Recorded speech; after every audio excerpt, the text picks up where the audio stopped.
સુરત શહેરમાં ઐતિહાસિક મંદિરોનો પણ સમાવેશ થાય છે. અહીં અનેક દેવી દેવતાઓના બેજોડ મંદિરો છે. આ વચ્ચે સુરત શહેરના ઐતિહાસિક મહત્વ ધરાવતા એવા રાંદેર વિસ્તારમાં માતાજીનું એક એવું મંદિર આવ્યું છે જે ખૂબ જ યુનિક છે. આ માતાજીનું નામ પણ તમે કદાચ જ સાંભળ્યું હશે, પરંતુ તેમના આશીર્વાદ જો એક માતાને પડે તો તેમના જીવનના એ સૌથી મોટા આશીર્વાદ સાબિત થાય છે. અને આ મંદિર છે દુધેશ્વરી માતાનું મંદિર. સુરતના રાંદેર વિસ્તારમાં તાપી નદીના કાંઠે આવેલું દુધેશ્વરી માતાનું મંદિર પણ સ્થાનિક રહીશો માટે નહીં, પરંતુ સમગ્ર શહેર માટે શ્રદ્ધાનું કેન્દ્ર બન્યું છે. આ પ્રાચીન મંદિરની વિશેષતા એ છે કે અહીં માતૃત્વથી જોડાયેલી આસ્થા અને માન્યતાઓ વર્ષોથી જીવંત રહી છે. આ મંદિર દુધેશ્વરી માતાનું બધા છે. આ ડિલિવરી વખતે જે રાત દૂધની આવે ને એ માટે અને માની જાય છે ને પછી એ દૂધ બી આવે છે, બાજુ સાથે ઉડી જ જાય 400 વર્ષ પહેલા બાળથી ને બધી જ આવે છે. બહુ આવે બહુ શોખ છે. સ્થાનિકોના મતે મંદિરની સ્થાપનાને લઈને કોઈ ચોક્કસ સાલ યાદ નથી, પરંતુ શરૂઆતમાં દુધેશ્વરી માતાજી તાપી નદીના પટમાં મુખ સ્વરૂપે વિરાજમાન હતા.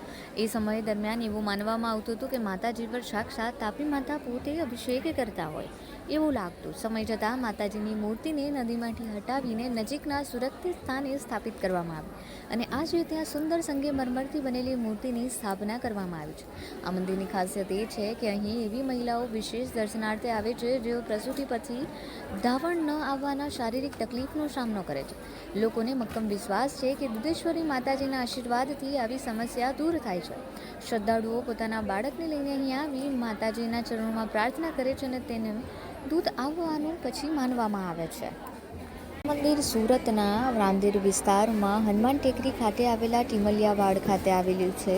તાપી નદીના તટે આવેલા આ મંદિરમાં માત્ર સુરત વિસ્તારના જ નહીં, પરંતુ આજુબાજુના શહેરોના અને જિલ્લાના લોકો પણ આવે છે. આવનાર નવરાત્રિના તહેવારને લઈને લોકો પણ ખાસ માનતા માનવા માટે માતાજીના મંદિરે અચૂકથી આવશે.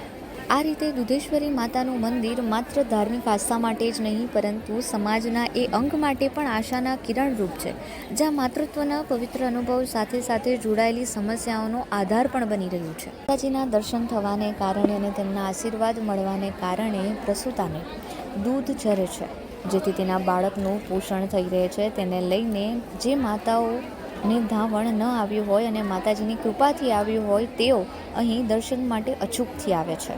મારું નામ રમેશભાઈ બાણાભાઈ ટેલર.